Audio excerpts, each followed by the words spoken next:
जो कि बनाती है देश का सेंट्रल बैंक, जिसको बोलते हैं हमारे केस में है reserve bank of India RBI, और एक होती राजकोषीय नीति जिसको बनाती है सरकार। तो आज हम लोग पिछले क्लासेस में हम लोग डिस्कशन करेंगे फिएट मनी क्या होती है, नॉर्मली M1 M2 M3 क्या होता है। आज हम लोग डिस्कशन करेंगे कैसे अर्थव्यवस्था में आरबीआई मनी को इंजेक्ट करती है, मनी सप्लाई बढ़ाती है, और जब इन्फ्लेशन की सिचुएशन हो जाती है कैसे कम करती है। आरबीआई का मेन काम है अर्थव्यवस्था में जो तरलता है, तरलता मतलब कि जो लोगों के पास पैसा है उसको कैसे निकालेगी और कैसे वापस से डालेगी। तो उसके लिए आरबीआई ने तमाम तरीके के अस्त्रों का इस्तेमाल करती है, जिन अस्त्रों का नाम है क्वांटिटेटिव अस्त्र यानी कि मात्रात्मक उपकरण होते हैं, एक कुछ क्वालिटेटिव गुणात्मक उपकरण होते हैं। इंटेंशन सरकार की ये है कि अगर लोगों के हाथ में ज्यादा पैसा पहुंच गया है तो कैसे हम निकालें। क्यों सरकार आपके पास से ज्यादा पैसा निकालना चाहती है? क्योंकि उनको पता है कि आपके जेब में पैसे होंगे तो आप मांग करोगे, और मांग करोगे तो महंगाई बढ़ेगी, और ज्यादा महंगाई बढ़ेगी तो वस्तुओं सेवाओं का दाम क्या होगा, बढ़ेगा। महंगाई बढ़ना कोई बुरी बात नहीं है, लेकिन अगर उसके एवज में वस्तुओं और सेवाओं का उत्पादन भी उसी रेशियो में हो रहा है तब तो अच्छी बात है। आपके जेब में बहुत पैसे हैं और जो आप खरीदने जा रहे हैं वो कम है, तो क्या करोगे। एग्जाम्पल के तौर पे ये मार्कर जो है मेरे पास, हर धोई में केवल 10 मार्कर अवेलेबल और खरीदने वाले 50 हों, तो जाहिर सी बात है सबको ये मार्कर चाहिए। तो इस 50 रुपए का मार्कर को बोलेंगे हम 500 रुपए तक खरीदने को तैयार होंगे, तो सेवाओं वस्तुओं से क्या इसकी कीमत क्या हो जाएगी, बढ़ जाए। है ये 50 रुपए का, आपको मिल रहा है 500 रुपए, तो वस्तुओं सेवाओं तो नहीं बढ़ी, केवल आपके पास जेब में पैसे होने का। सरकार क्या, आरबीआई क्या कोशिश करती है कि मॉनेटरी पॉलिसी के थ्रू हम आपकी जेब से पैसे निकाल दें, एक बात। दूसरी बात ये हो सकती है कि आपके पास पैसे ही ना हो वस्तुओं सेवाओं खरीदने के लिए, तो जब आपके पास पैसे नहीं होंगे सरकार क्या, आरबीआई क्या करेगी, वो ये कोशिश करेगी कैसे हम आपकी जेब में पैसा पहुंचा दें। पहुंचाएंगे कैसे, कॉमर्शियल वाणिज्यिक बैंकों के थ्रू। कैसे पहुंचाएंगे, वाणिज्यिक बैंकों ने कहा कि ऐसा है कि अब हम बैंक लोन जो हम देते थे 10% हम आपको दे रहे हैं 7%। तो पहले जो आपको लोन चुकाने की 10% में ब्याज दर देना पड़ता था, अब आपको 7% में ही मिल जाएगा, तो आप लोन लीजिए, आपके लिए बहुत अच्छा है। कोई बिजनेसमैन है उसको लोन चाहिए 10% की जगह 7% मिलेगा, मैं खुद ले लूंगा क्योंकि मुझे जरूरत है पैसों की। हो सकता है उन पैसों को लेके मैं जमीन खरीद लूं कोई, या कोई दुकान बना लूं, या कोई कार खरीद लूं, या कोई बना बनाया फ्लैट खरीद लूं। तो अर्थव्यवस्था में ऐसे ही डिमांड चलती रहेगी। तो अब आप लिखिए कि रिजर्व बैंक द्वारा इस्तेमाल किए गए जाने वाले अस्त्रों के बारे में लिखिए। मौद्रिक नीति के उपकरण, ये बंद कैसे हो गया यार, मौद्रिक नीति के उपकरण लिखिए। पहला लिखिए मात्रात्मक उपकरण, क्वांटिटेटिव टूल्स। पहला लिखिए मात्रात्मक उपकरण जिसको बोलते हैं क्वांटिटेटिव टूल्स। ऑन हुआ, इसमें लिखिए पहला बैंक दर।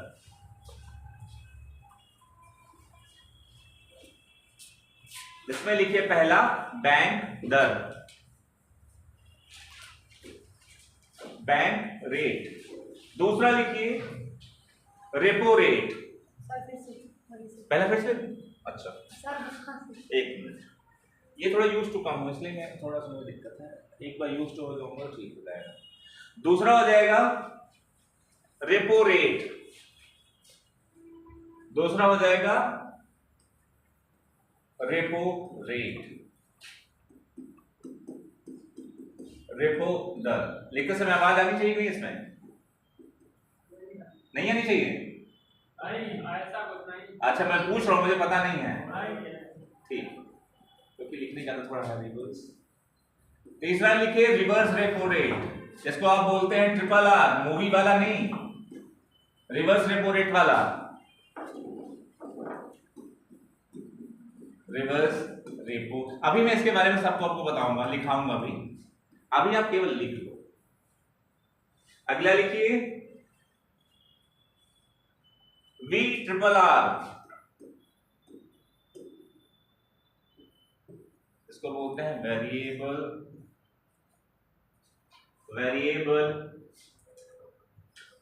Rate reverse repo.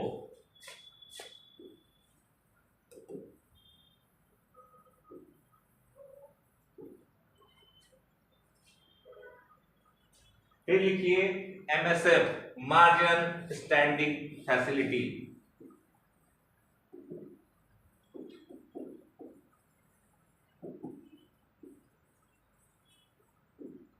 सीमांत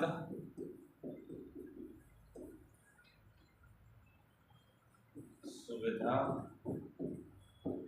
तो बोलते हैं MSF।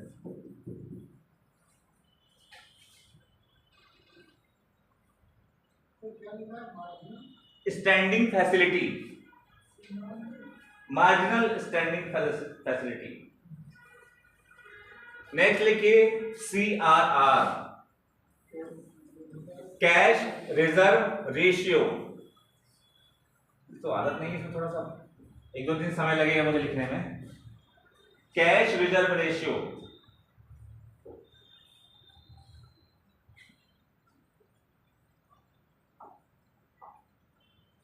अगला लिखिए SLR, statutory reserve ratio, SLR।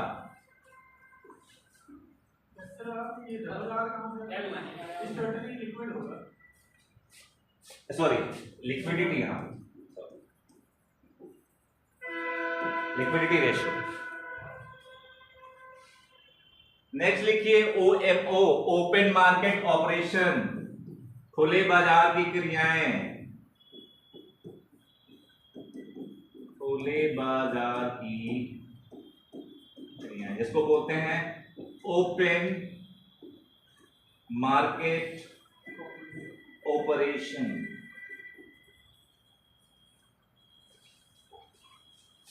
अगला लिखो LTRO, LTRO, long term repo operation.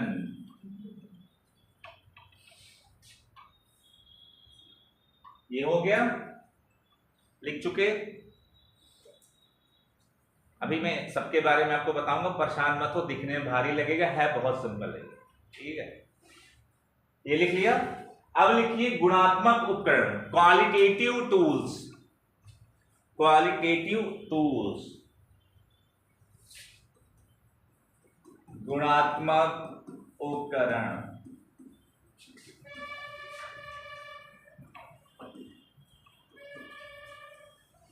Qualitative tools, जिसमें पहला लिखो सेलेक्टिव क्रेडिट कंट्रोल,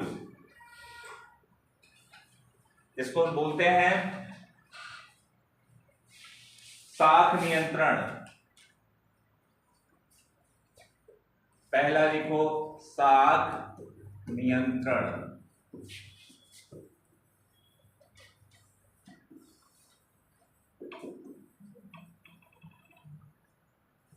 दूसरा लिखो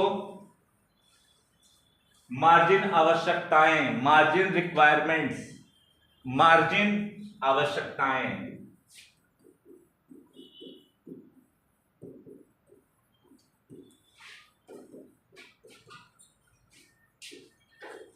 तीसरा लिखो मोरल सुएशन, नैतिक बाध्यताएं,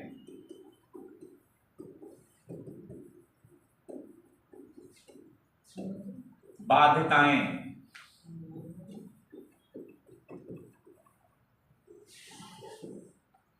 नैतिक बाध्यताएं।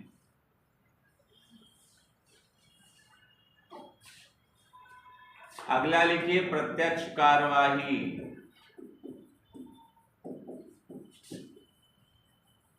जिसको बोलते हैं डायरेक्ट एक्शन।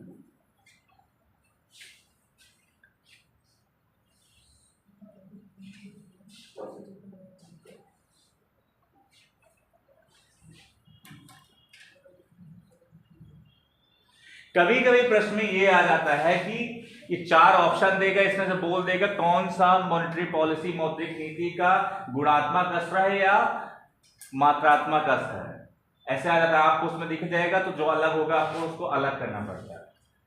अब डालिए आप हेडिंग कि बैंक दर क्या होगी। नहीं, पहला बैंक दर मत डालो, बैंक की शुरुआत बैंक दर ही डालो, बैंक रेट डालो।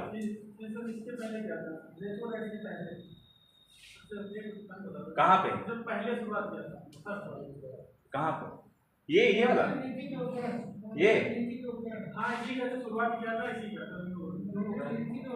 ये मौद्रिक नीति के उपकरण, मौद्रिक नीति आरबीआई कौन कौन से टूल्स का इस्तेमाल करती है साख को नियंत्रण करने के लिए, या आपके जेब में कैसे पैसे पहुंचाने हैं और एक्सेस पैसे, टूल्स ऑफ मॉनेटरी पॉलिसी। ये बंद कर दूंगा, ठंडी रहती है।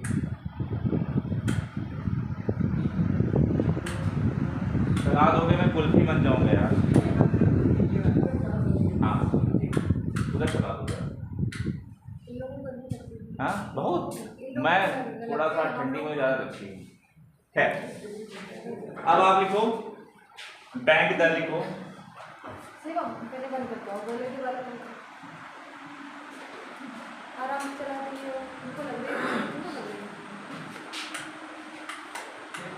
अगर लगे तो पीछे बैठ जाओ, कोई बात नहीं है। अच्छा ऐसे नहीं चलते हैं, जब आपको ठंडी लगे तेज चलता है ना, हैं? लिखो बैंक दर नीति। लिख लिया? लिख लिया? लिखो। पहले आप समझ लो बैंक दर होती क्या है, फिर उसके बाद आगे बढ़ते हैं। बैंक दर का मतलब होता है आप अपने कॉमर्शियल बैंक की बात करूंगा, वाणिज्यिक बैंक, इसमें आप एसबीआई, पीएनबी, जितने भी कॉमर्शियल बैंक है, ये अगर इनको पैसे की जरूरत, ये जाएंगे आरबीआई के पास, तो आरबीआई से कहेंगे कि हमको लोन दीजिए। माना हो गया, ये हो गया, क्या हो गया? आरबीआई, और ये हो गया क्या? कॉमर्शियल बैंक, वाणिज्यिक बैंक हो गया। ये गए इनके पास और कहा कि हमको भैया क्या दीजिए? लोन दीजिए। ये बोल देंगे ठीक है तुमको लोन देंगे, लेकिन इसके बदले में तुम्हें क्या रखना पड़ेगा? सरकारी सिक्योरिटी, जिसको बोलते हैं प्रतिभूतियां। नहीं वो बाद में बताऊंगा। प्रतिभूति गवर्नमेंट सिक्योरिटीज, एसएलआर अलग केस है। ये है गवर्नमेंट सिक्योरिटीज। हम तुमको पैसा देंगे, लेकिन बदले में तुमको अपनी सरकारी प्रतिभूतियां रखनी पड़ेगी, और हमको क्या देना पड़ेगा? ब्याज देना पड़ेगा। माना बैंक रेट बेसिकली 1 साल के ऊपर के जो बड़े लोन्स होते हैं, लॉन्ग टर्म लोन्स होते हैं, हमने कहा कि हमको 2 साल के लिए लोन चाहिए। आरबीआई ने कहा ठीक है तुमको लोन देंगे, ब्याज इसमें जब जिस दिन तुम पैसे चुकाने आओगे तो उसके पहले आप अपने सरकारी प्रतिभूतियों को हमारे पास रखना पड़ेगा, एक कंडीशन। दूसरी कंडीशन, आपको ब्याज देना पड़ेगा। जब आप वापस चुकाने आओगे तो उस जितने दिनों का आपने पैसा हमसे लिया है उसके दौरान आपको क्या देना पड़ेगा? ब्याज देना पड़ेगा। तो जब ये ब्याज दे देंगे, इस पे ब्याज दे देंगे, तो ये आरबीआई इनके सिक्योरिटीज को क्या करेगा? वापस कर देगा। तो सरकार ने कहा, आरबीआई ने कहा कि जब जितने दिनों का पैसा हुआ है आप उतना हमको दे देंगे, हम आपको वापस कर देंगे। आप सिक्योरिटीज क्यों रखवाती है? क्योंकि कल को आप मुकर जाओ, हम तुम्हारा पैसा नहीं चुकाएंगे, तब क्या करेगा? ऐसे केस में आप बैंक से लोन लेने जाओ तो बैंक सबसे पहले बोलता है तुम्हारे पास कोई गारंटर है, सबसे पहला काम पूछेगा, क्योंकि वो तो तुमको नहीं जानता है। कल को तुम बोलोगे हम तुम्हारा पैसा नहीं चुकाएंगे, तो उस केस में वो किससे वसूलेंगे पैसा? गारंटर से, जिसने गारंटी दी है कि भैया ये आदमी फला आदमी अगर ये पैसे नहीं चुका पाता है तो उसके बदले में हम चुकाएंगे। या बोल देंगे तुम्हारे पास कोई खेत वेत है और कोई संपत्ति है, उसको गारंटी के रूप में रख दो कि अगर कल को तुम पैसे नहीं चुकाने पाओगे तो वो बेच के हम तुम्हारा पैसा वसूल कर देंगे। तो अब जब लिखो कि बैंक दर क्या होगी, बैंक दर बैंकिंग प्रणाली में। आप लोग मुस्कुरा क्यों रहे हो? पीछे ये युगांतर है टीम हैं, ऐसे मत मुस्कुराओ यार, मुझे ऐसा लग रहा है या तो मैं कुछ फनी बात कर रहा हूँ। कुछ मुस्कुराने के बाद मुझको भी बताओ, मैं भी मुस्कुरा लूं यार, इसमें क्या बात है? दरअसल ऐसा होता है, मैं आपको बताऊं, टीचिंग प्रोफेशन में अगर आप पढ़ा रहे हैं, कोई बच्चा पीछे मुस्कुरा रहा है तो उसको सही नहीं माना जाता। अब उसका कारण कुछ और हो सकता है, जो भी हो मसला, लेकिन उसको सही नहीं माना जाता है। उसको एज अ इंसल्ट, टीचर के इंसल्ट के रूप में देखा जाता है, जो मैं आपको बता रहा हूँ। अब आपका कुछ कारण हो सकता है, अब मुझे नहीं पता है, लेकिन वो एज ए इंसल्ट के रूप में देखा जाता है। अरे तो मुश्किल में तो यार मैं भी खुश हो जाऊं तुम्हारे साथ। सुबह से 3-4 क्लास पढ़ाने की हिम्मत नहीं बची है मेरी, मैं भी खुश हो जाऊं तुम्हारे साथ। खैर लिखो यार, नहीं तो पीछे छूट जाएगा ये मसला। हाँ लिखो, बैंक दर, बैंकिंग प्रणाली को, आप ये समझ गए ना बैंक रेट क्या होती है बेसिकली जी। बैंक दर बैंकिंग प्रणाली को धन और ऋण प्रदान करने के लिए, बैंकिंग प्रणाली को धन और ऋण प्रदान करने के लिए आरबीआई द्वारा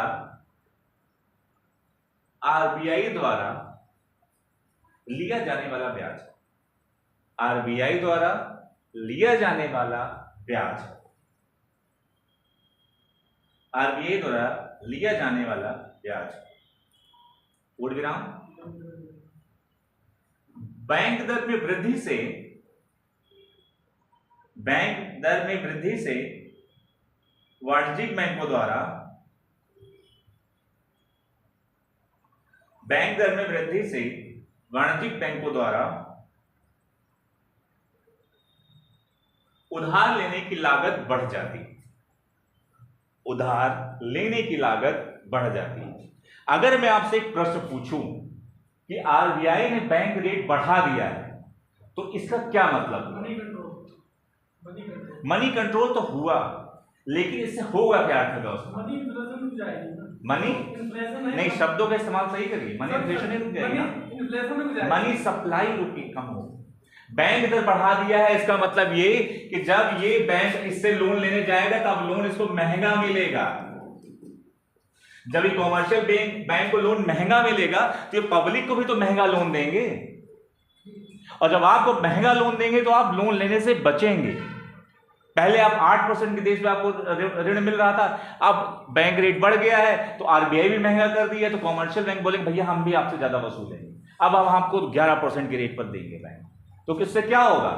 अर्थव्यवस्था में क्या, लोग कम से कम, इससे दूसरा असर ये होगा कि लोग लोन लेना, पैसे को लेना कम से कम करेंगे, अर्थव्यवस्था में मनी सप्लाई थोड़ी सी कम होगी। सरकार का इंटेंशन इसलिए है क्योंकि उनको लगता है कि अर्थव्यवस्था में लोगों के पास पैसे ज्यादा आ गए हैं, इनके हाथ से पैसे कैसे निकालने हैं, तो बैंक लोन महंगा कर देगी। जब कॉमर्शियल बैंक लोन महंगा देंगे तो आप लोन लेना नहीं पसंद करो।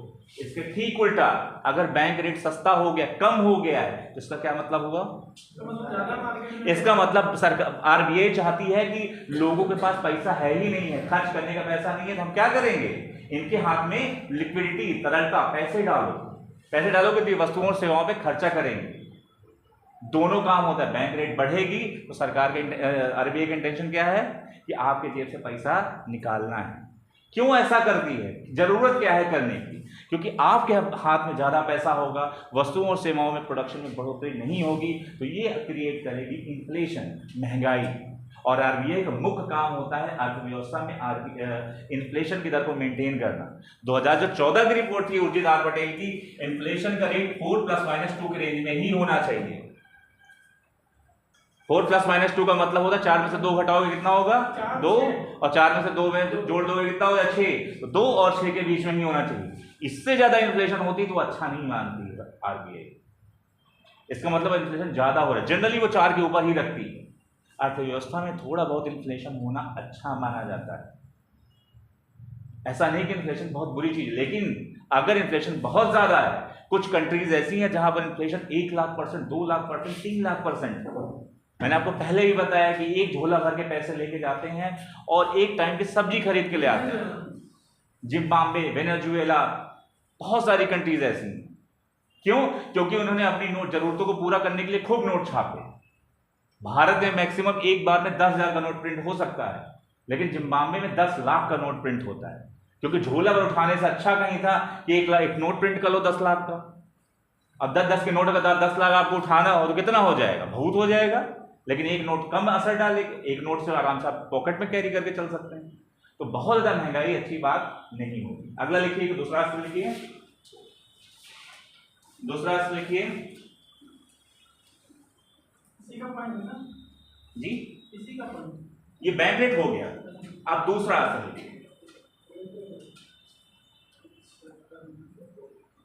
Repo rate.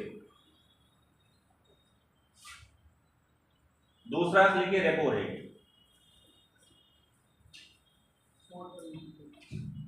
बोर्ड लिखो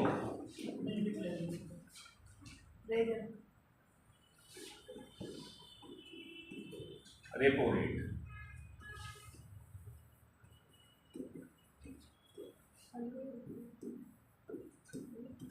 ये आरबीआई है, ये कॉमर्शियल बैंक है।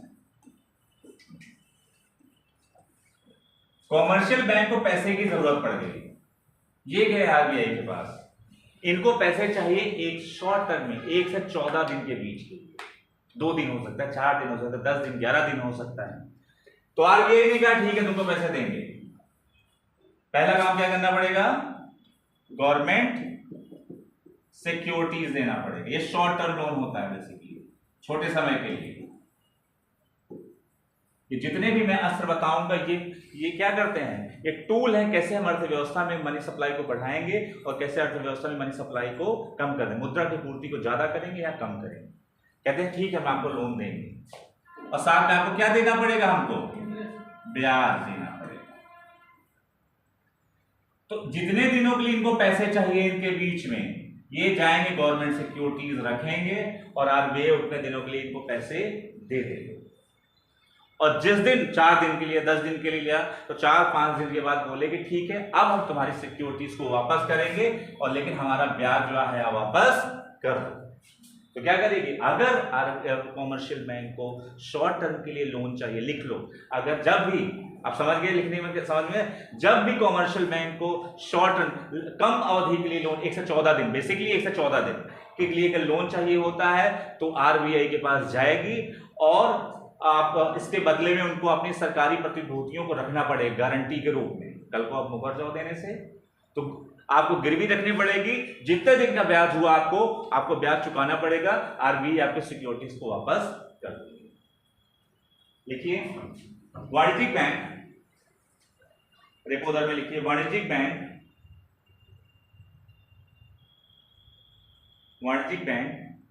जो भी लोन 1 से 14 दिन कम अवधि के लिए लेती है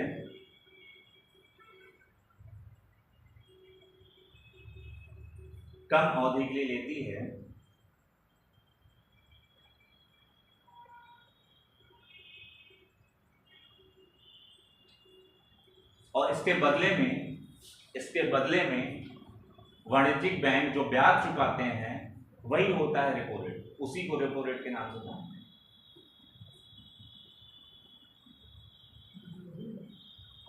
कम अवधि के लिए जो लोन लेती है इसके बदले में वाणिज्यिक बैंक जो ब्याज चुकाते हैं वही रेपो दर के नाम से जानी जाती है। अब मुझे मेरा प्रश्न ये है कि मैं ये कहूं या पेपर में न्यूज आ गई कि रेपो रेट बढ़ गई है तो इसका क्या इंपैक्ट हुआ, जरा लिखिए कुछ। आप ऐसे लिखिएगा जैसे मैं बता रहा हूं, रेपो रेट बढ़ गई है, ऐसे एरो बनाएंगे। अब मैं बोलूं रेपो रेट घट रही है तो ऐसे एरो बनाएंगे, नीचे की तरफ बनाएंगे। अब जरा लिखिए रेपो रेट बढ़ गई, लिखो उसके आगे एक एरो पहले ऐसे एरो बनाना फिर एक ऐसे एरो बनाना, तो शॉर्ट में आपको लिखने में थोड़ी दिक्कत नहीं होगी। लिखो रेपो रेट बढ़ जाएगी, इससे क्या होगा, बैंक को लोन महंगा मिलेगा। लिखते जाइए, रेपो रेट बढ़ गई है, बैंक को लोन महंगा मिलेगा। फिर उसके आगे एक ऐसे एरो बना लो, महंगा मिलेगा। ये समझने के लिए आपका आसान रहेगा बाद में।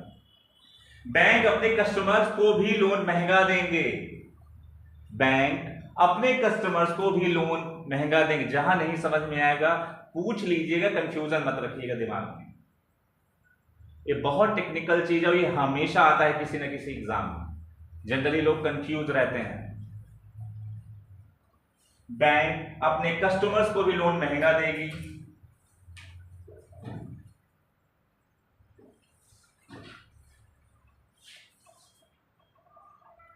फिर आगे लिखो, बैंक लोन लेने की दर में कमी आएगी, डाउन होगा।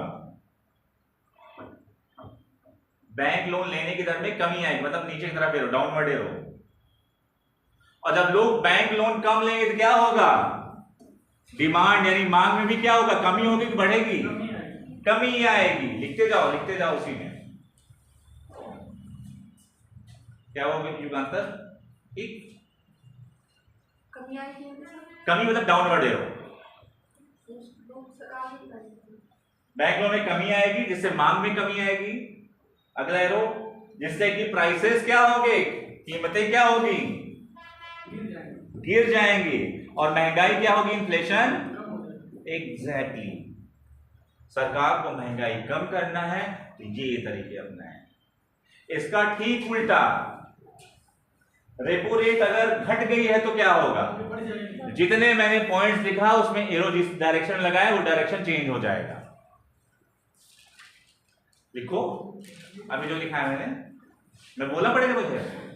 लिखो आरबीआई बैंक को सस्ता लोन देंगे। आरबीआई बैंक को सस्ता लोन देंगे जिसके कारण बैंक भी अपने कस्टमर को सस्ता लोन देंगे, जिसके कारण बैंक भी अपने कस्टमर को सस्ता लोन देंगे।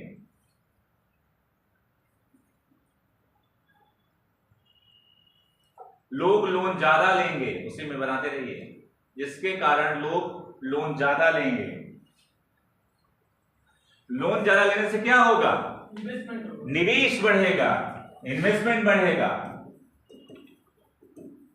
निवेश बढ़ने से क्या होगा, मांग बढ़ेगी, और मांग बढ़ने से क्या होगा, कंजम्पशन बढ़ेगा। अर्थव्यवस्था में क्या होगी, ग्रोथ होगी, इकोनॉमिक ग्रोथ या ग्रोथ ये बढ़ेगी। लिखते जाओ, समझते जाओ, लिखते जाओ। रेपो रेट में कोई कंफ्यूजन हुआ, नहीं समझ में आया तो पूछ सकते हो आप। थोड़ा सा टेक्निकल है लेकिन इतना भी नॉन टेक्निकल नहीं है कि आपको समझना है। मैं कोशिश कर रहा हूं मैं जितना लैंग्वेज साधारण सिंपल रख सकता हूं उतना बता दूंगा। नहीं, लिखते जाओ। कारण क्या है, अभी आपको समझ में आ जाएगा, हो सकता है 2 दिन बाद आप भूल जाओ। लिखा रहेगा तो आपको समझने में और दिक्कत नहीं महसूस होगी। ठीक है, नेक्स्ट लिखो ट्रिपल आर। ट्रिपल आर किसको बोलते हैं, रिवर्स रेपो रेट जी।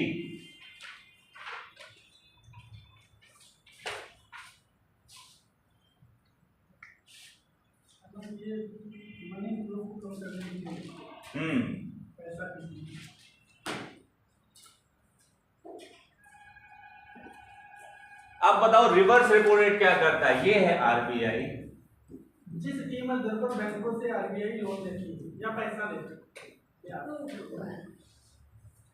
आरबीआई को ये लगा कि लोगों के पास ज्यादा पैसा है, कैसे भी करके हमको पैसा निकालना है इसके पास।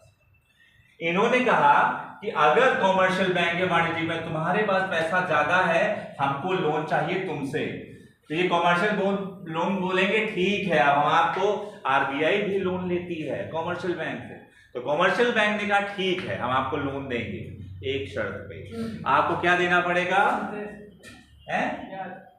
नहीं ब्याज तो देगी, सिक्योरिटी, गवर्नमेंट सिक्योरिटी जो आपके पास है ये हमको देना पड़ेगा। कल को आप मुकर जाओ देने से तब, इसके बदले में हम आपको क्या देंगे, लोन देंगे, और आपको क्या चुकानी पड़ेगी, जितने दिन के लिए, कितने दिन के लिए, शॉर्ट टर्म 1 से 14 दिन के लिए। तो अगर आरबीआई ने कहा कि हमको 1 से 14 दिन के लिए, कोई भी दिन हो सकता है, 8 दिन, 10 दिन, 11 दिन, आपको लोन मिलेगा, लेकिन आपको गारंटी के रूप में गवर्नमेंट सिक्योरिटीज रखनी पड़ेगी या बॉन्ड्स रखने पड़ेंगे, और जिस दिन होगा आपका, हम ब्याज आप चुका देंगे, हम आपकी सिक्योरिटी को वापस कर देंगे। तो ट्रिपल आर किसके लिए इस्तेमाल किया जाता है, आरबीआई का क्या इंटेंशन है इसमें, आरबीआई का इंटेंशन ये है कि लोगों के पास पैसा, ये चाहती है कि कॉमर्शियल बैंक कम से कम लोगों को लोन दें। क्यों, क्योंकि अगर इनके पास एक्स्ट्रा पैसा होगा तो क्या करेंगे, लोन अधिक से अधिक लोगों को देंगे, और जितना अधिक से अधिक देंगे अर्थव्यवस्था में क्या बढ़े, मनी सप्लाई बढ़ेगी, और मनी सप्लाई के बढ़ने का मतलब है, मुद्रा की पूर्ति बढ़ने का मतलब है आपके जेब में पैसे आएंगे, आप वस्तुओं और सेवाओं का अधिक मांग करेंगे, डिमांड करेंगे, तो आपके हाथ से पैसे खींचने हैं, तो ये इनको लगा, अब इनके लिए तो बेनिफिट है भाई, कॉमर्शियल बैंक के लिए तो बेनिफिट है भाई, थोड़े समय के लिए देंगे, हमको ब्याज मिल जानी, क्या नुकसान है। आप बोलेंगे 8-10% मिल ही जाएगा, कौन सा बड़ा फर्क पड़ जाएगा? फर्क पड़ता है जब डील करोड़ों की होती है। 1 करोड़ का 5% कितना होगा? 5 लाख रुपए। अगर 4 दिन के अंदर अगर आपको 5 लाख रुपए मिल जाए कोई बुरा है? आरबीआई ऐसे ही कर करके पैसे कमाती है।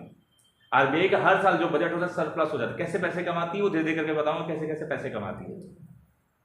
तो ये जो RRR है, रिवर्स रेपो रेट है, इसका इस्तेमाल किस लिए किया जाता है? तरलता को अवशोषण, कब जितनी ज्यादा लिक्विडिटी है उसको मेंटेन करने के लिए। अगर मैं आपसे ये कहूं, अगला लिखो, अगला टूल लिखो, अगला टूल लिखो, अगला टूल लिखो, टर्म रेपो। टर्म रेपो इसका नाम है, अगला टूल का नाम। किसमें? इसमें आरबीआई कॉमर्शियल बैंक से उधार ले रही है, रेपो रेट में कॉमर्शियल बैंक आरबीआई से उधार ले रहे हैं, दोनों में उल्टा है। आरबीआई का सॉरी रेपो को उल्टा रिवर्स रेपो हो जाएगा। मैं कह रहा हूं कि जब कॉमर्शियल बैंक को पैसे की जरूरत आरबीआई के पास जा रही है तब क्या इस्तेमाल करेंगे हम? रेपो। लेकिन कभी कभी आरबीआई को भी पैसे की जरूरत पड़ती है कॉमर्शियल बैंक से, बोलते हैं आपके पास जो पैसा है भैया हमको दे दो, तो वहां पर इस्तेमाल होगा क्या? RRR। अभी क्लियर? तो इसका मतलब ये है कि जब भी शॉर्ट रन के लिए नहीं 1 से 14 दिन के लिए इनको पैसे की जरूरत पड़ेगी तो रेपो का इस्तेमाल होंगे। पहले बैंक रेट का ज्यादा इस्तेमाल होता था, बैंक रेट को 2000 से पहले पॉलिसी रेट भी कहा जाता था, लेकिन अभी सबसे ज्यादा इस्तेमाल की जाने टर्म रेपो है। क्यों? क्योंकि बैंकों को ये लग रहा है, आरबीआई को लग रहा है कि इससे बहुत ज्यादा फर्क नहीं, बैंक रेट लॉन्ग टर्म के लिए होता है तो हम ज्यादा कंट्रोलिंग पावर हमारे पास थोड़ी कम है, तो रेपो का ज्यादा इस्तेमाल किया जा रहा है। अगला लिखिए, टर्म रेपो क्या है? लिखिए, आरबीआई ने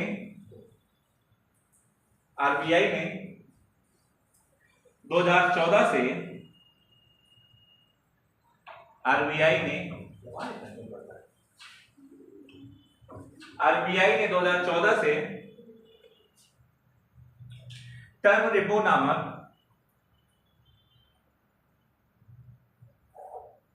नामक एक नया उधार चैनल लॉन्च किया।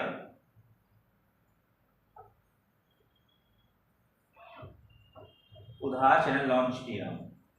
इसके तहत उसी में लिखो, इसके तहत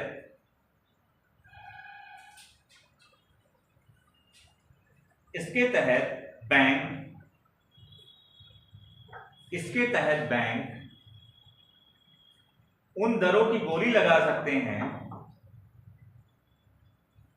इसके तहत बैंक उन दरों की बोली लगा सकते हैं जो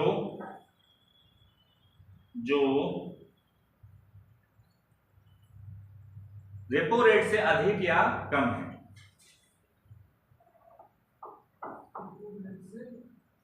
रेपो रेट से अधिक या कम है, अधिक या कम है, उसे में लिखो, टर्म रेपो की दरें बदलती रहती हैं बाजार की तरलता के अनुसार। बाजार की तरलता के अनुसार टर्म रेपो की दरें बदलती रहती हैं, की दरें बदलती रहती हैं।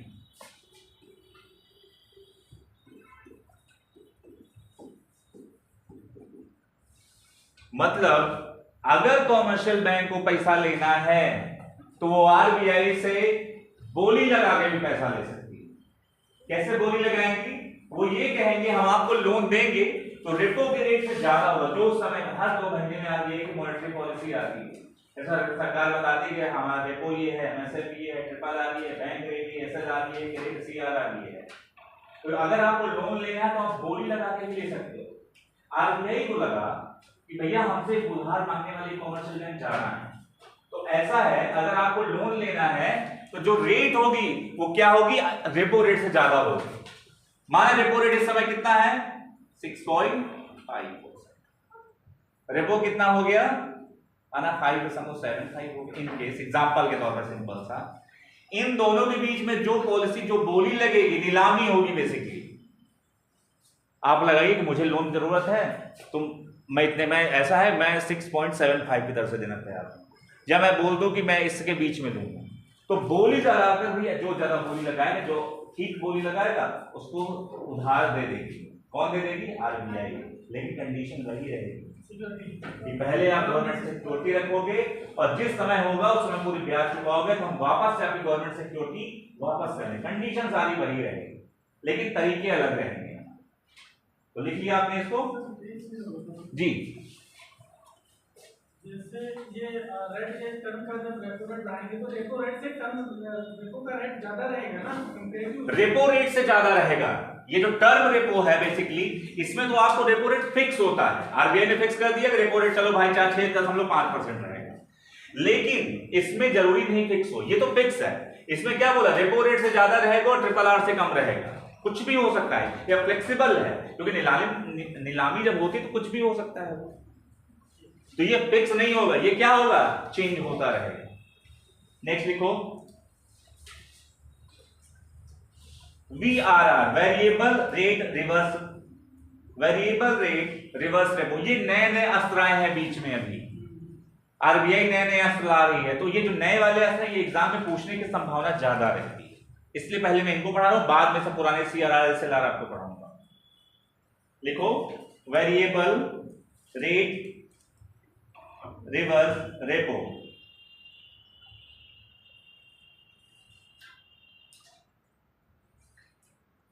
ये जस्ट उसका उल्टा है।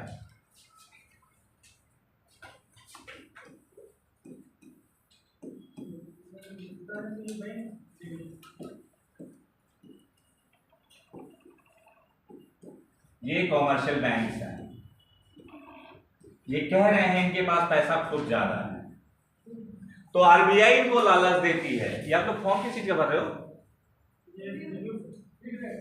अच्छा, फीडबैक रोज का रोज होता है? अच्छा, कभी ठीक। ओह आई सी, गुड गुड। मुझे लगा था तुम लोग नया वाला फॉर्म भर रहे हो शायद, ऐसा। खैर, तो अगर कॉमर्शियल बैंक के पास क्या है? ज्यादा पैसे हैं, तो कहेंगे ठीक है हम आपसे पैसे लेंगे, कंडीशन सेम, आपको गवर्नमेंट सिक्योरिटी रखनी पड़ेगी और दूसरा क्या रखना पड़ेगा? जब जितना समय होगा आपको ब्याज चुकाना पड़ेगा। क्यों ऐसा करती है? क्योंकि इनके पास जो एक्सेस पैसा है, अधिक पैसा है, ये क्या करेंगे? इसको खींचना, अवशोषण करना है। कभी भी आरबीआई ये नहीं चाहती है कि बैंकों के पास एक्सेस पैसा रहे। क्यों? क्योंकि एक्सेस पैसा रहेगा तो एक्सेस लोगों को लोन देंगे, और ज्यादा जहां लोन देंगे तो उससे दिक्कत ही होगी कि कभी कभी ऐसे लोगों को लोन दे देते जिनको जरूरत नहीं है, या फिर विजय माल्या वाला केस हो जाता है। विजय माल्या लोन 9000 को पीएनबी पंजाब नेशनल बैंक से लिए और पैसे बोले हम नहीं चुकाएंगे, फ्लाइट पकड़े और फुर्र होके ब्रिटेन निकल लिए। उनका चुकाएगा कौन? उनका लोन कौन चुकाएगा? हम ही आप चुकाएंगे, सरकार नहीं चुकाती है, सरकार कुछ नहीं चुकाती है, हम ही आप चुकाएंगे। कैसे चुकाएंगे? जो भी वस्तुओं सेवाओं का जो आप खाएंगे पिएंगे वो भोग करेंगे। इनफैक्ट अगर आपको भूख लगी, आप चाहते हैं आज अपने परिवार के साथ मैं रेस्टोरेंट में अच्छा खाना खाने जाऊं, तो वहां पर भी आपको 5% जीएसटी देनी पड़ती है। सरकार का कहना है तुम अच्छा खाना खाओ तो हमको क्या मिलेगा, हमको भी दो कुछ। तो जब बिल आएगा तो बिल में लिखा रहेगा जीएसटी, जीएसटी के नीचे लिखा होगा सीजीएसटी और एसजीएसटी। CGST 2.5%, SGST 2.5%। आपका मन हुआ मूवी देखने जाने का, तो आप क्या करोगे?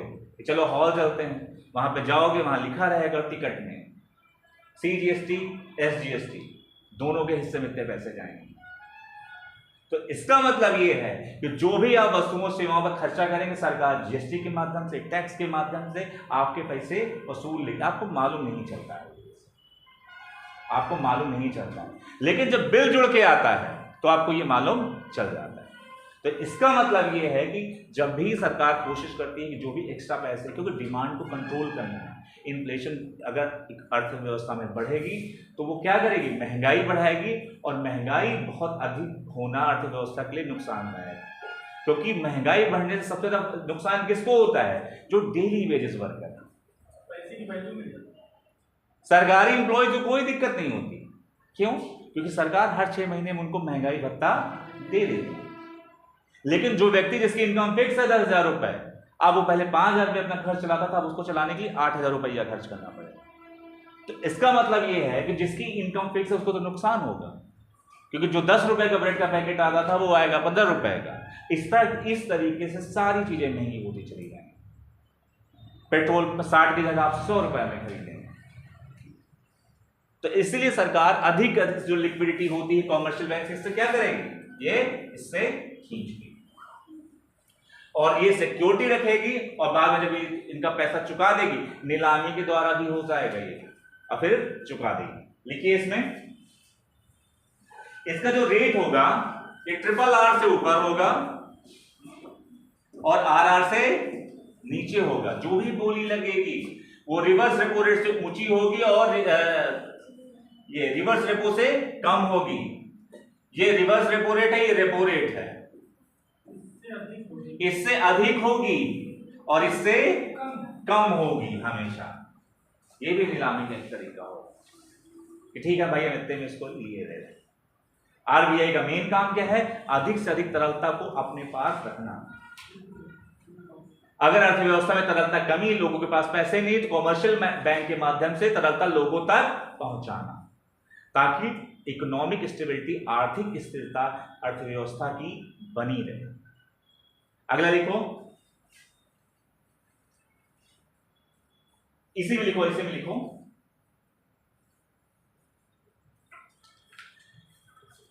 RRR से ऊंचो 1,000 ज्यादा हो गया, इससे ज्यादा होगा, इन दोनों के बीच में जिसपे सहमति बनेगी वही ब्याज दर होगी। RRR से ऊपर और RR से ज्यादा जिसपे सहमति बनेगी वही ब्याज दर होगी।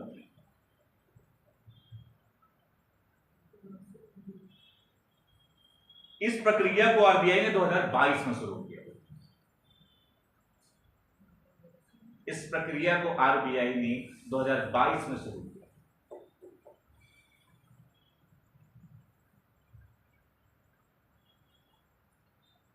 अगला लिखो, कोविड-19 के इकोनॉमिक पैकेज के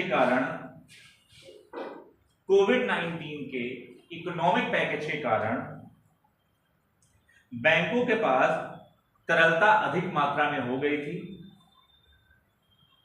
कोविड-19 में आर्थिक पैकेज के कारण बैंकों के पास तरलता अधिक हो गई थी। इसी को वापस लाने के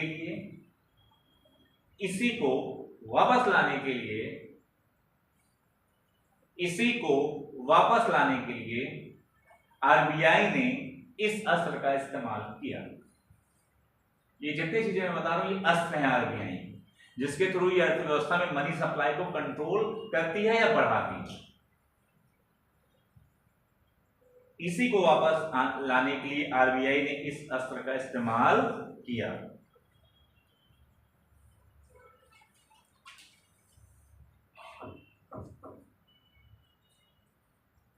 कुछ पॉइंट और लिख लो आगे।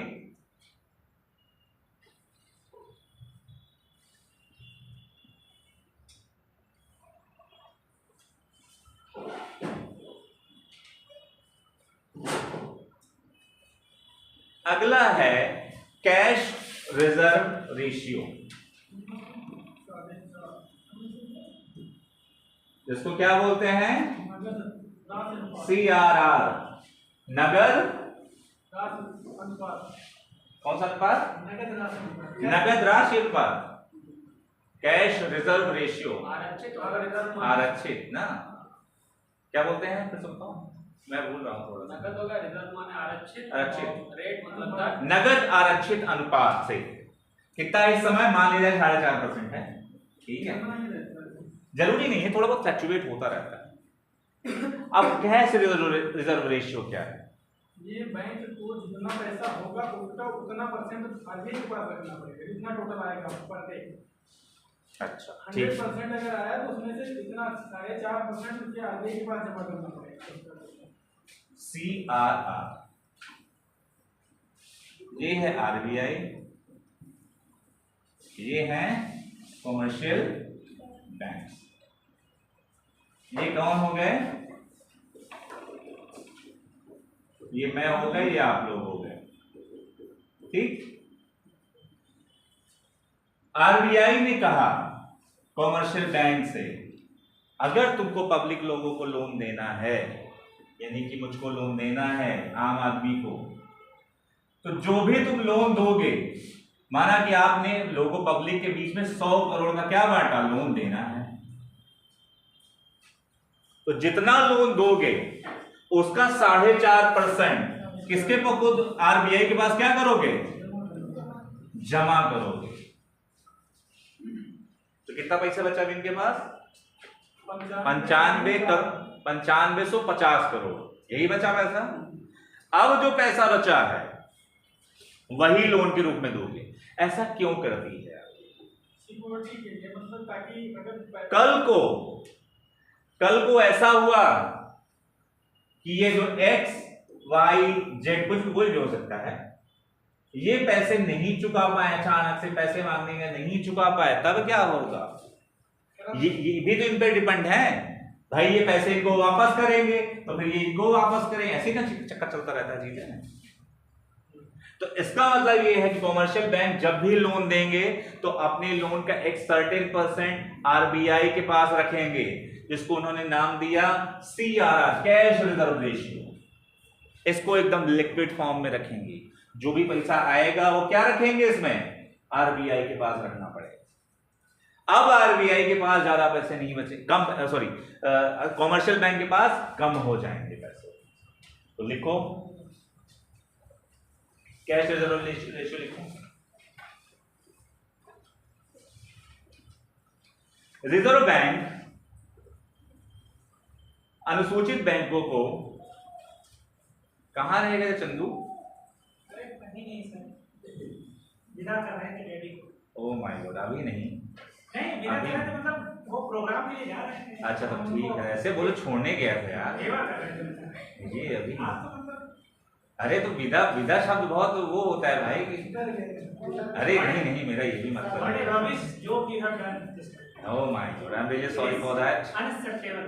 No, I was just kidding, but my intention is not to vida and all.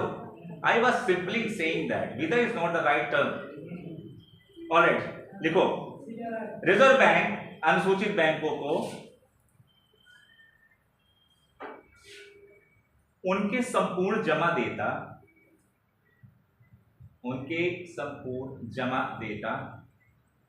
बहुत एक छोटा सा किस्सा सुना दो आप लोगों को, बहुत छोटा सा सुन लो। जैसे ये बुरा मान गया, वैसे मेरे एक बच्चा बुरा मान गया मुझसे। एक बच्चा 3 महीने बाद क्लास में आया, पहली बार बीकॉम का बच्चा था। अब मैं पढ़ा रहा हूँ तो 1-1.5 महीने बचे थे, तो मैंने उससे पूछा इतने दिन क्या कर रहे थे बेटा, कैसे करोगे। तो मैंने उसको बोल दिया अब तेरा क्या होगा कालिया, कैसे पढ़ोगे। अनफॉर्चुनेटली अब वो उसको बुरा लग गया, ये बात मुझे नहीं मालूम चली। तो दूसरी क्लास अभी परसों नरसों करने आया था, मैंने कहा बेटा तुम दिखाई नहीं देते, मैं तो पढ़ा रहा हूँ करीब 8-9 महीने हो गए।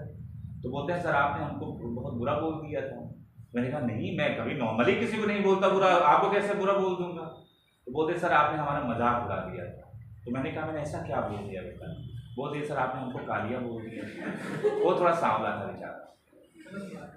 अब मुझे इस बात की बड़ी तकलीफ हुई। मैंने कहा मेरा इंटेंशन ये नहीं रहा होगा, वो पहले दिन क्लास में आया तो मैं उसकी कंडीशन समझ सकता हूँ कि भाई उसको लगा। मैंने कहा नहीं बेटा, मैंने तुम्हारे रंग का मजाक, मैं कौन सा बोल रहा हूँ, मैंने इसको कहा भी, मैंने कहा मैं कौन सा बोल रहा हूँ, मैं भी गेहुआ कलर हूँ, ब्रिटिश कलर हूँ, ब्राउन रंग है मेरा।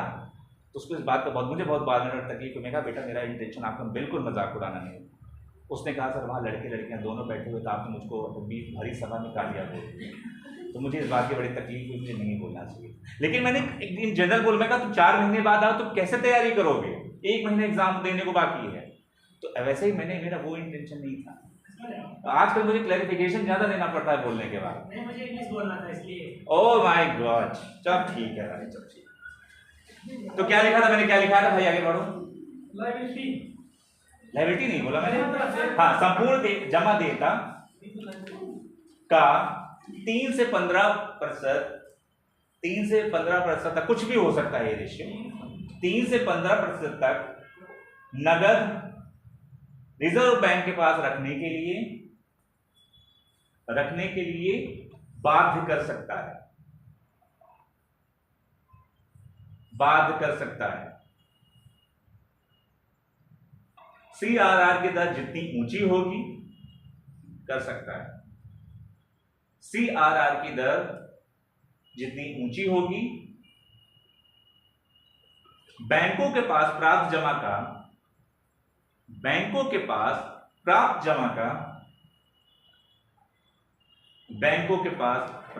का उतना ही कम,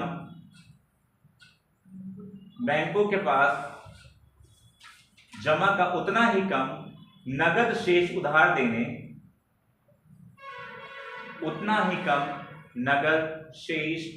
देने, तथा साख सृजन के लिए होगा। साख सृजन मतलब क्या होता है? Credit creation. साख सृजन के लिए होगा। पूर्ण विराम।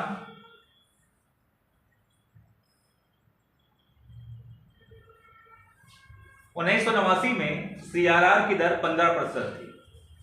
1989 में CRR की दर 15% थी। 1991 से इसमें निरंतर कमी लाई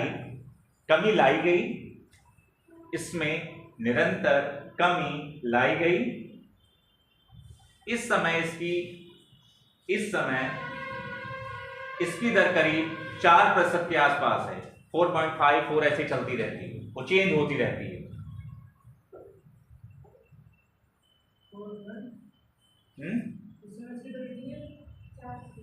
4% के आसपास।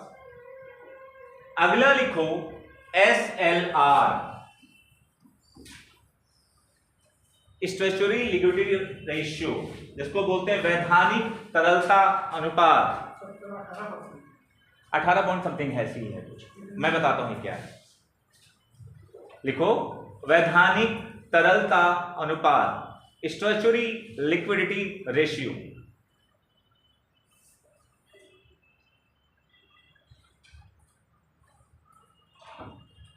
दिखाऊं? लिखो, समझो पहले समझो। ACRR हो गया, SLR क्या होता है? कॉमर्स जी, इसका भी रखना पड़ता है, पर इसमें क्या तो बैंक के पास नहीं, खुद के पास रखते हैं। अरे तुम पढ़ गया हो क्या आज? नहीं, ये पहले से चलो दूसरों को बताते हैं। कॉमर्शियल बैंक क्या को इनको लोन देना है भाई, 500 करोड़ रुपए, सॉरी 100 करोड़ रुपए बांटना है। तो RBI ने कहा कि अगर आपको ये लोन देना है तो आपको SLR वैधानिक तरलता अनुपात भी रखना पड़ेगा। सरकार ने कहा कि आपको इसका 20% SLR रखना पड़ेगा। तो जो भी अमाउंट बचा है 100 करोड़ में, तो कितना बचा SLR के बाद? 4.5 वो कट गया, और ये 20%, तो 20 और 4 24, 24.5% हो गया। ये आपको अपने पास खुद ही रखना है, लेकिन लिक्विड एसेट मतलब क्या होता है? जो आसानी से कैश में कन्वर्ट हो जाए। कुछ लिक्विड एसेट के वो एग्जांपल लिखे थे शायद, मतलब सिक्योरिटी होती है बेसिकली। लिक्विड एसेट का मतलब होता है कि जो जैसे कैश हो गया, सोना हो गया, ये आसानी से उसको कैश में कन्वर्ट किया जा सकता है। तो आपको उन पैसों को खुद के पास रखना है, आप उसका इस्तेमाल नहीं कर सकते अगर SLR आपने रख लिया। तो अब अगर आपके पास ये 4.5% और ये इसके निकालने के बाद जो जितना पैसा आपके पास बचेगा उसी को किसमें दे सकते हैं? लोन के रूप में। अब RBI को इतना SLR मेंटेन करने की क्या जरूरत है? इसलिए जरूरत है कल को पैसे वापस नहीं आए, इमरजेंसी का केस आ गया, लोन लेने के लिए आ गए, उस पैसे का इस्तेमाल आप किसमें कर सकते हैं? लोन को चुकाने के लिए कर सकते हैं। लोगों को डिपॉजिट, भैया हम क्या करते हैं? हम तो पैसा बैंक में जमा कराए, कल को बैंक हमसे पैसे कह देगा हम तुम्हारे पैसे नहीं लौटाएंगे, या अब ATM में बार बार जा रहे हैं तो ATM में पैसे ही नहीं निकल रहे हैं, या बैंक ने कह दिया भाई कल आना, तो आप क्या करोगे? बैंक की इमेज तो निगेटिव हो जाएगी ना। आपका अकाउंट PNB या कॉर्पोरेशन बैंक में है या देना बैंक में है, आप गए वहां से पैसा ही नहीं निकल रहा है, तो आप क्या करोगे? भाई उस बैंक से पैसा नहीं निकला, उस पर खाता मत खुलवाना। और सब चलती है 60 पे, एक बार पब्लिक माउथ पब्लिसिटी हो गई कि बैंक अच्छा नहीं, तो आप सब उसमें अपना खाता बंद करवाने के लिए लगे। आप वही बैंक चूज करते हो जिससे कि आपको प्रॉपर लिक्विडिटी मिल जाए। नॉर्मली आपने देखा हो कि एसबीआई के पास सबके पास खाते हो, आपको विश्वास है एसबीआई पे कहाँ जाएगा, हर जगह खाता है, हर जगह इसकी शाखा है, हर जगह इसका एटीएम मिल जाएगा, कोई दिक्कत होगी कस्टमर केयर से बात कर लेंगे। तो इसका मतलब ये है कि जब भी पब्लिक को ये लोन देगी तो एसएलआर के रूप में जो भी उस समय करंट, माना एक समय 18.5% चल रहा है या 20% चल रहा है, तो इतना माइनस करने के बाद जो पैसा बचेगा उसी पैसे का इस्तेमाल आप कर सकेंगे। अगर मैं आपसे एक प्रश्न पूछूं कि आरबीआई ने एसएलआर को बढ़ा दिया है, इससे अर्थव्यवस्था में क्या पैसे कमी हो जाएगी मार्केट में, बताइए बेटा। डिमांड भी कम हो जाएगी। बहुत सिंपल सा फॉर्मूला है, मैं बता चुका हूं, बार बार एक ही चीज बता रहा हूं मैं आपको।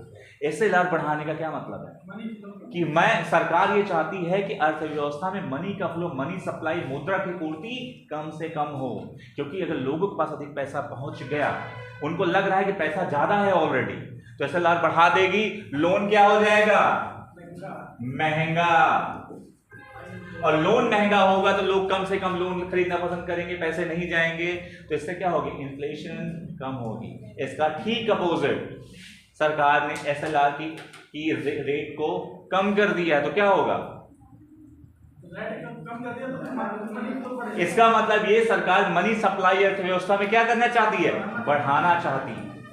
और अर्थव्यवस्था में अगर मनी सप्लाई बढ़ाने का मतलब वो चाहती है ग्रोथ हो, लोगों के जेब में पैसे जाए और अधिक से अधिक खरीदें। जितना ज्यादा आप खरीदेंगे उतना सरकार को भी इनडायरेक्टली रूप से इनकम होगी और अर्थव्यवस्था में स्टेबिलिटी, आर्थिक समृद्धि, इकोनॉमिक स्टेबिलिटी बनी रहेगी।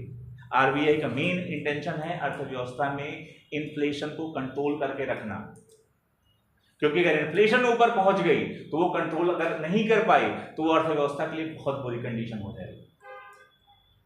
अगला लिखिए, ये समझ में आ गया सीआरआर एसएलआर।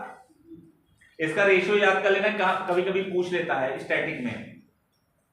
अगला लिखिए, incremental cash reserve ratio, ICRR. Incremental cash reserve ratio, ये जितनी चीजें मैं बता रहा हूं, ये अस्त्र बता रहा हूं, आरबीआई के अस्त्र हैं।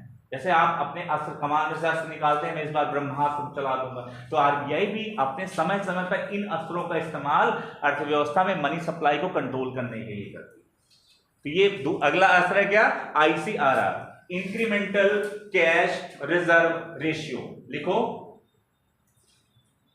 कभी कभी आकस्मिक परिस्थितियों में, कभी कभी आकस्मिक परिस्थितियों में जब किसी कारण, कभी कभी आकस्मिक परिस्थितियों में जब किसी कारण से बैंक को, जब किसी कारण से बैंक को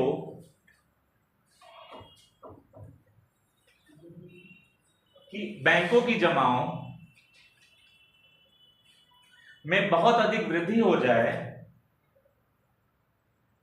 बैंकों की जमाओं में बहुत अधिक वृद्धि हो जाए,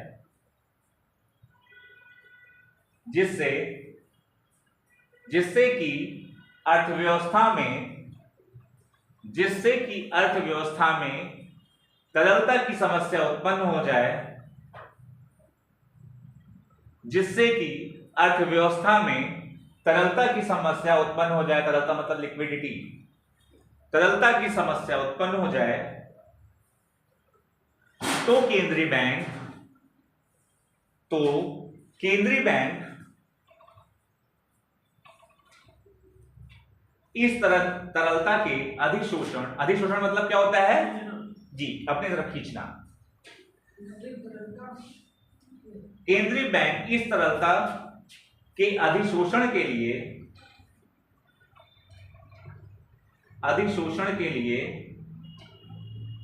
सीआरआर के अलावा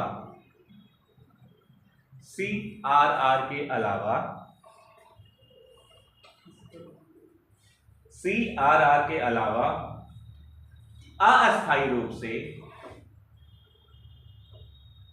अस्थायी रूप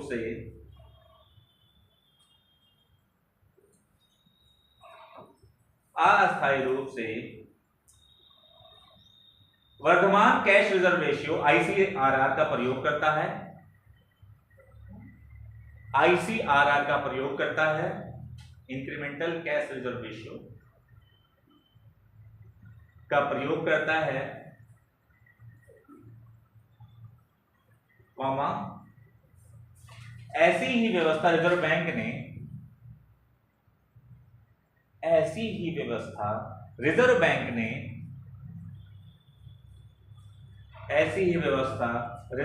ने गैर मौद्रीकरण के बाद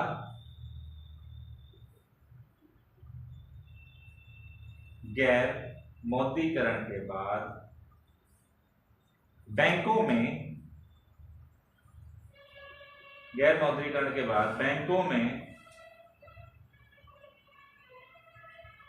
अत्यधिक मात्रा में एकत्रित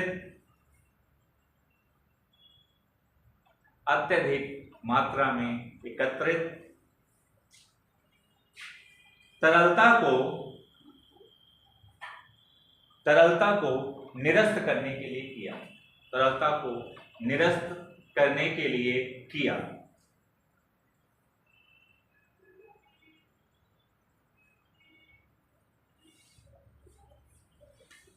पूर्ण विराम 26 नवंबर 2016 से 26 नवंबर 2016 से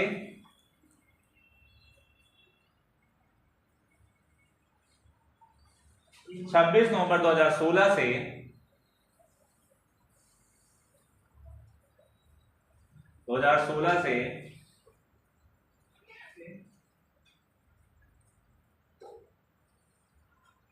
15 दिनों तक बैंकों की अतिरिक्त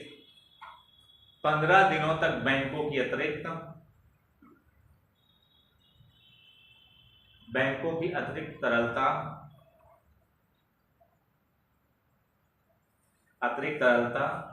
को अनिवार्य रूप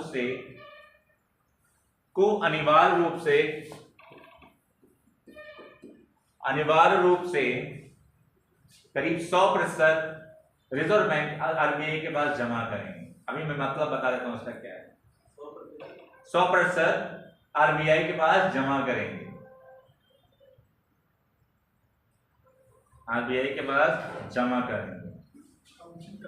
या 15 दिनों तक लागू रहा।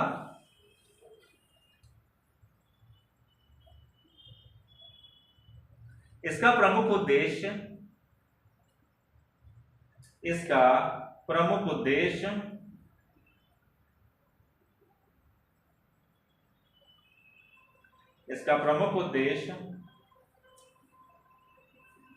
आकस्मिक रूप से बैंकों की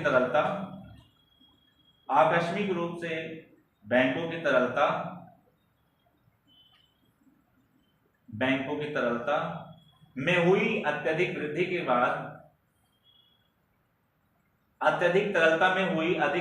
बाद की परिस्थिति को निरस्त करना था। बैंकों की तरलता में अत्यधिक रूप से वृद्धि होने के बाद निरस्त करना था तथा बैंकों की साख सृजन क्षमता में कमी लाना था।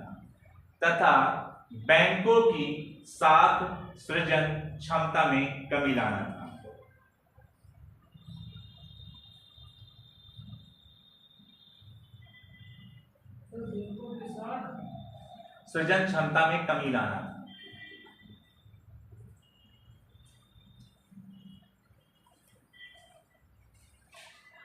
ऐसा सोचो कि जब नोटबंदी हुई तो बैंकों के पास अत्यधिक तरलता हो गई।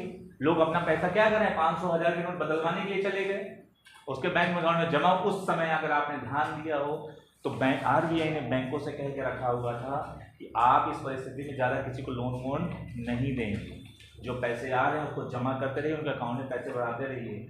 CRR को 100% कर, जो भी एक्स्ट्रा मनी है 100% कर दिया कि पूरा एक्स्ट्रा पैसा हमारे पास जमा करो। क्योंकि होगा क्या कि आपके पास कोई पैसा आ गया, आपका कोई दोस्त है, कुछ भी है, आप उसको बांट दोगे और कल को वो डिफॉल्ट घोषित किया फिर हमको दिक्कत होगी।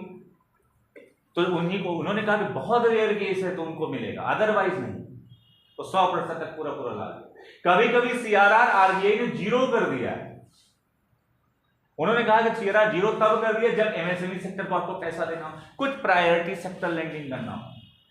आरबीआई कभी कभी ये डिसाइड करती है कि हमें कुछ क्षेत्रों की कंडीशंस को आगे बढ़ाना है, बढ़िया करना है, जैसे एमएसएमई हो गया, ऑटोमोबाइल सेक्टर हो गया, नया नया ये जो इलेक्ट्रिक व्हीकल वाला चला नहीं था, ये रिक्शा जो बैटरी वाला चलता है, ई रिक्शा, इसको बढ़ाने की सरकार कोशिश कर रही थी कि भाई इनको लोन देना है तो ऐसा सीआरआर रखने की जरूरत नहीं। क्यों नहीं जरूरत है? क्योंकि सरकार प्रमोट कर रही थी, ई रिक्शा को प्रमोट कर रही थी। वो चाह रही थी कि ये पेट्रोल डीजल वाला कॉन्सेप्ट खत्म हो, लोग ई रिक्शा पे शिफ्ट हो, बैटरी वाले रिक्शा लगाएं। और आप देखो हर समय क्या लगा हुआ है, आपको कहीं भी जाएंगे ई रिक्शा आराम से बड़े आराम से मिल जाएगा।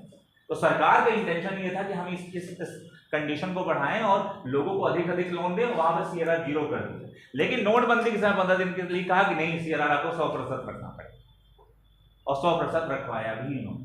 उस समय किसी को लोन नहीं देना। अगर एक हेडिंग डालिए उसी का आगे छोटी सी, आरबीआई सीआरआर और एसएलआर क्यों रखवाती है? आरबीआई सीआरआर और एसएलआर क्यों रखवाती है?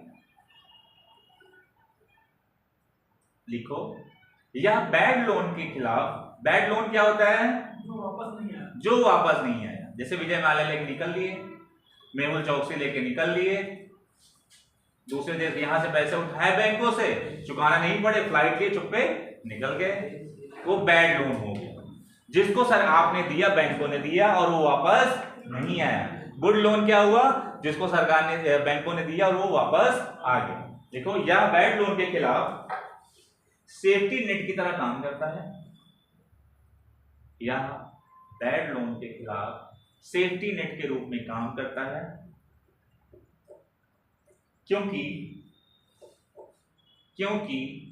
बैड लोन के बढ़ जाने से, बैंक अचानक से दिवालिया हो सकते हैं।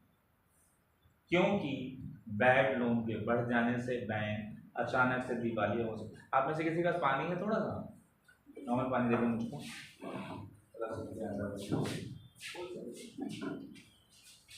अगला लिखो, ऐसे में सीआरआर और एसएलआर,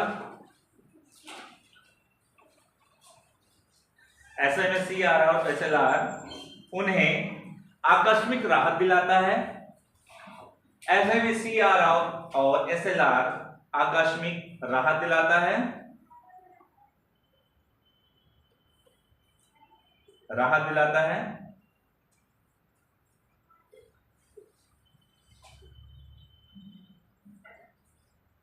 और इसके कारण आरबीआई इन्फ्लेशन और ग्रोथ पर भी नियंत्रण रखता है।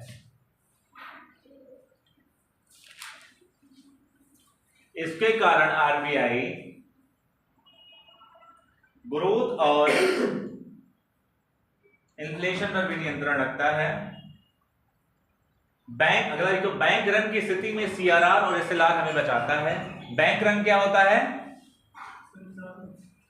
बताओ? बैंक रन, ये जो विजय माल्या पैसा लेके फुर्र हो जाते हैं, इसी को बोलते हैं बैंक रन। ये पैसा लेके उड़ जाएंगे, हमको चुकाना पड़ेगा। तो बैंक रन की कंडीशन में या सिचुएशन में या परिस्थिति में या सीआरआर और एसएलआर हमको बचाता है। जैसा ये जो लोन ले लिया और फॉरेन कंट्री के जो बैंक है उसमें ट्रांसफर कर लिया, अपने इंडिया के ही जो उस नाम से उसके नाम से जितने बैंक है उनको फ्रीज किया जा सकता है, अदर कंट्री के अकाउंट फ्रीज नहीं कर सकते। फिर से पूछ लो एक बार। किसी मैंने लोन लिया जी, कहाँ से लोन लिया?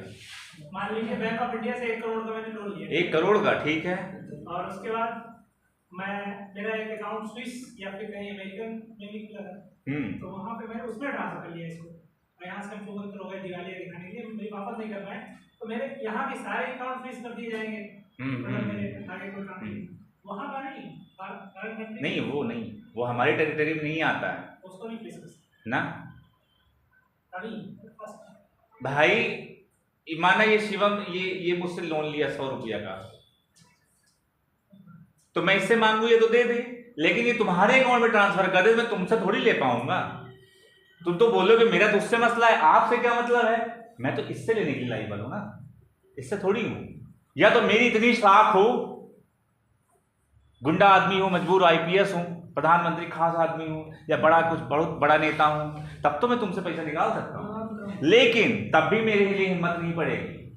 अगर ऐसा होता तो हम विदेशों से जमा हुआ काला धन वापस न ले आ पाते, आ सकता था ना पैसे। अमेरिका तो ले लेता है। हाँ, गाँव किसने कहा अमेरिका ले लेता है? किसी दूसरे देश की सॉवरेन में आप हस्तक्षेप नहीं कर सकते हैं। आपकी आजादी वहीं तक है जहां तक दूसरे व्यक्ति की नाक नहीं आती। एक आदमी लट्टू चला रहा था, बोला कि मैं आजाद आदमी हूं, मैं कुछ भी कर सकता हूं। बात तो सही कह रहा है, मैं लट्टू ऐसे घुमाऊंगा, लेकिन लट्टू तभी तक घुमाओगे जब तक दूसरे व्यक्ति को कहीं चोट ना लगे। अगर चोट लग गई फिर न बचेगा लट्टू और न बचेगा आदमी, फिर स्वतंत्रता अलग केस हो गए थे। आपके पास है स्वतंत्रता, नो डाउट, आप सोवरेन हैं, लेकिन आप दूसरों के सोवरेनिटी पे हाथ नहीं डाल सकते। ऐसा होता तो अमेरिका धमकी दे दे कि हम जाके ना उठा के लेके चले आते। भारत को भी आक्रमण करना है किसी देश में तो वैलिड रीजन हो जाना चाहिए। ऐसे नहीं होगा पाकिस्तान उठाया और चल पहुंचे, चलो और फिर से सर्जिकल स्ट्राइक करके आते ना। भारत के पास वैलिड रीजन था कि आतंकवादी गतिविधियां बढ़ रही हैं, हमारे अपने लोग सेफ नहीं है, इसलिए वो गए वापस अटैक करके आए। ऐसा नहीं है कि आपका वो है माफिया है तो दूसरों को जाके एक दो घंटा मार दें, ऐसा नहीं होता है। इन्वेस्टिगेशन विंग क्रिएट करके वहां पे भेज नहीं सकते। अरे वो सब केसेस अलग है, अब ये डिस्कस कर लेते हैं। अमेरिका ने मार दिया, हमारे यहाँ तो पता है ना, हम तब भी तो नहीं मार। अमेरिका की कंडीशन अलग है। अमेरिका तब जब हमला किया जब उसको 100% श्योर हो गया कि यहाँ पर छिपा हुआ है वो है। एक मूवी आई थी, मुझे मूवी का नाम नहीं आता, उसामा बिन लादेन को कैसे मारा गया उसी पर बनी हुई, बहुत अच्छी मूवी है वो। नहीं, वो नहीं, हॉलीवुड की मूवीज है। आप देखिएगा कि कैसे एक लड़की रहती है, उसका सिक्स बड़ा काम करता है, वो बहुत उस पर काम करती है। उसने एग्जैक्ट सिचुएशन बताई कि व्यक्ति है, बाद में उस लड़की को गायब कर दिया अमेरिका ने, किसी पब्लिक प्रोफाइल में नहीं लाया, मतलब गायब कर दिया इन सेंस की उसको कहीं और भेज दिया कि तुम अगर जिंदा रहोगे तुमको छोड़ेंगे नहीं कोई लोग, भाई उनके तो तमाम शागिर्द होंगे ही। और उसने एकदम एग्जैक्ट लोकेशन बताई, तब जाके पूरी प्लानिंग के साथ किया। और ये हमला हुआ, स्ट्राइक हुई तो उसकी पूरी प्लानिंग हुई, क्योंकि एक भी आदमी अगर आपका मारा गया तो वो बड़ा अच्छा नहीं माना जाता है। 100% क्लीन रिकॉर्ड होना चाहिए। ठीक है, अगला लिखो, उसे में लिखो।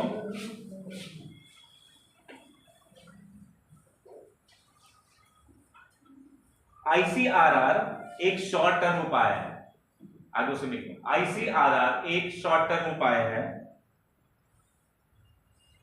इसका उपयोग तब किया जाता है, इसका उपयोग तब किया जाता है जब बैंक के पास तरलता अधिक हो जाती है, जब बैंक के पास तरलता अधिक हो जाती है।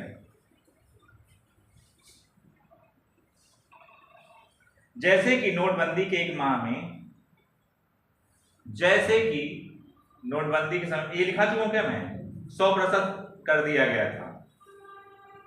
अगला लिखो, जैसे कि 2020 में आरबीआई ने, जैसे कि 2020 में आरबीआई ने ऑटोमोबाइल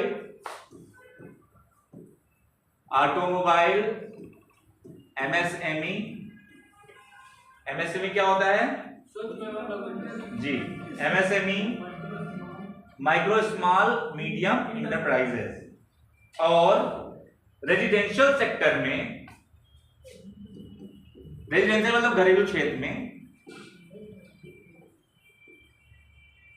रेजिडेंशियल सेक्टर में निवेश करने पर सेक्टर में निवेश करने पर बैंकों को यह रियायत दी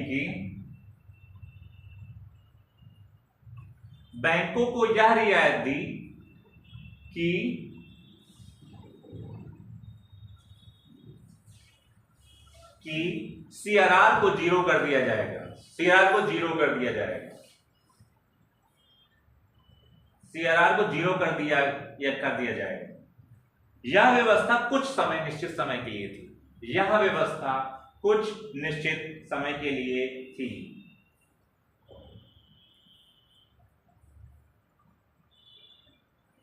ऐसा इसलिए क्योंकि सरकार ये चाहती थी कि इसकी डिमांड बढ़े, इसकी डिमांड बढ़े, इसकी डिमांड बढ़े, इसलिए सीआरआर को 0 कर देते। अगर आप इन क्षेत्रों में लोगों को लोन देते हैं तो आपको सीआरआर की मात्रा, सीआरआर के परसेंटेज को रखने की जरूरत नहीं पड़ेगी। क्यों? क्योंकि सरकार इनके कंजम्पशन को बढ़ाना चाहती थी कि लोग ऑटोमोबाइल सेक्टर में इन्वेस्ट करें, एमएसएमई क्षेत्र में इन्वेस्ट करें। एमएसएमई का क्या मतलब है? जो छोटे लोगों में पैसे रोजगार है, पैसे लगा रहे हैं, तो उनको अगर आपको लोन देना है तो आपको सीआरआर रखने की जरूरत नहीं पड़ेगी। नेक्स्ट लिखो, marginal standing facility, MSF,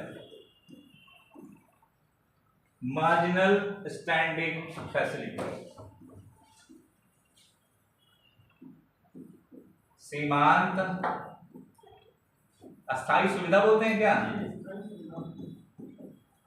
marginal standing facility. ये आज का लास्ट टॉपिक है, फिर कल पढ़ाऊंगा जो भी होगा।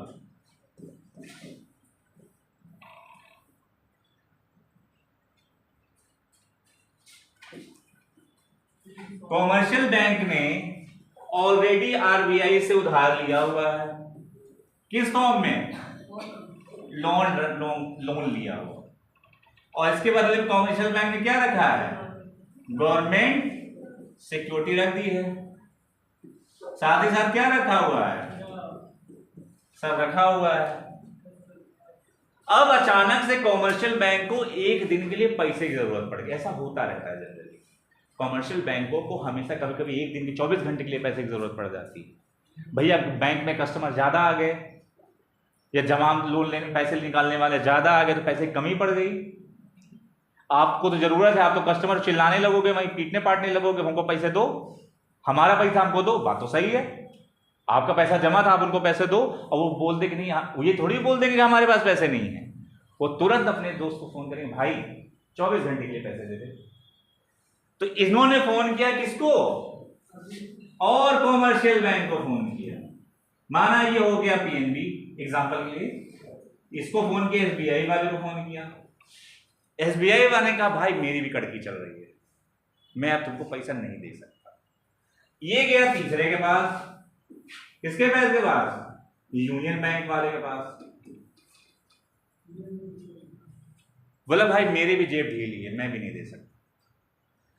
ऐसे करके कई बैंकों जिसके संबंध से सबके पास गया, नहीं दिया। फिर ये गया कॉल मनी के पास गया, तमाम सोर्सेज होते हैं। अनफॉर्चुनेटली इसने भी मना कर दिया कि भाई हम पैसे नहीं दे सकते। अब इसको तो पैसे चाहिए ही चाहिए, तो ये किसके पास जाएगा? माई बाप, तुम्ही माता तुम्ही पिता। क्योंकि अब आरबीआई को लोन नहीं दे सकता है। क्यों नहीं दे सकता? क्योंकि ऑलरेडी तुमने लोन लेके रखा हुआ है, गवर्नमेंट सिक्योरिटी भी तुमने हम जब्त करके रखी हुई है। क्योंकि ये चाहता गवर्नमेंट सिक्योरिटी के बेस पे से लोन ले सकता था, लेकिन ये नहीं ले पाया। सीआरआर एसएलआर सब रख दिए, कुछ बचा ही नहीं है। इसने कहा एक शर्त पे तुमको मैं उधार दे सकता हूं, 24 घंटे के लिए। एमएसएफ को जो रेट होगा उस समय का, वो तुमको दे सकता है, वो दे सकता है, लेकिन एक कंडीशन होगी। जो तुमने एसएलआर रखा है, मैंने पहले बताया एसएलआर आपको अपने पास रखना पड़ता है, अपने पास। तो ठीक है, तुमको मैं 24 घंटे के लिए लोन दे रहा हूं, लेकिन एसएलआर को मुझ पे ट्रांसफर करो। क्योंकि एसएलआर जो पैसा होता है लिक्विड फॉर्म में होता है, उसको आपको खुद में रखना पड़ता है। इस एसएलआर को तुम मुझ पे ट्रांसफर करो तो मैं तुम्हें 24 घंटे के लिए लोन क्या कर दूंगा? दे दूंगा। अब 24 घंटे के लिए एसएलआर क्या करता है? इसको ट्रांसफर कर देता है। अगले दिन जब इसकी जरूरत पूरी हो जाती है तो ये इसको पैसा वापस करता है और एसएलआर ये पूरा वापस रख लेता है। इस रेट को कहते हैं मार्जिनल स्टैंडिंग फैसिलिटी। 24 घंटे के लिए कितना देगा? एक लिमिट होगी, ऐसा थोड़ी कि 500 करोड़ मांग लेगा। जितना होगा, जितना इसके पास एसएलआर होगा उसी के रेंज में मांगेगा, उतना ही मांगेगा ना भाई। भाई रखे तुम सिक्योरिटी 100 रुपया हो तो 200 रुपया 5,000 रुपया थोड़ी ना मांगो, उसी के रेंज में मांगो। भाई 200-300 रुपया दे दो मुझको, 100 रुपए की सिक्योरिटी रख लो मेरी। तो जो 24 घंटे जो रेट होगा उसको बोलते हैं मार्जिनल स्टैंडिंग फैसिलिटी। ये जनरली होती ओवरनाइट कॉल होती है, बैंक को अचानक जरूरत पड़ गई 24 घंटे की और वो उसका इस्तेमाल कर लेता है। लिखो थोड़ा सा, इसको ओवरनाइट लेंडिंग भी कहते हैं। ओवरनाइट का मतलब 24 घंटे की जरूरत पड़ती है। लिखो,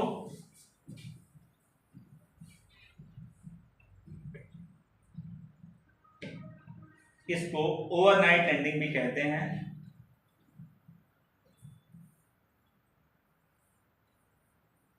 एमएसएफ एक इंटरेस्ट रेट है, मार्जिनल स्टैंडिंग फैसिलिटी।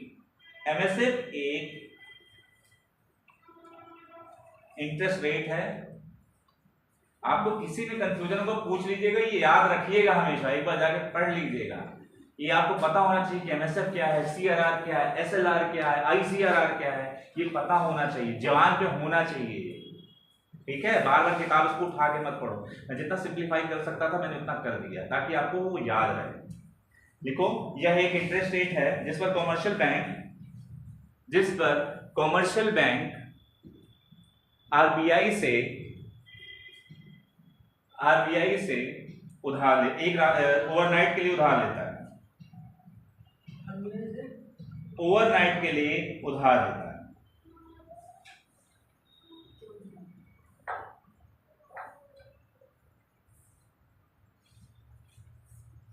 तो आरबीआई जो भी पैसा इससे कॉमर्शियल बैंक से चार्ज करेगा वही क्या होगा, जो भी इंटरेस्ट रेट चार्ज करेगा ब्याज की दर, वही क्या होगा, एमएसएफ, मार्जिनल स्टैंडिंग फैसिलिटी।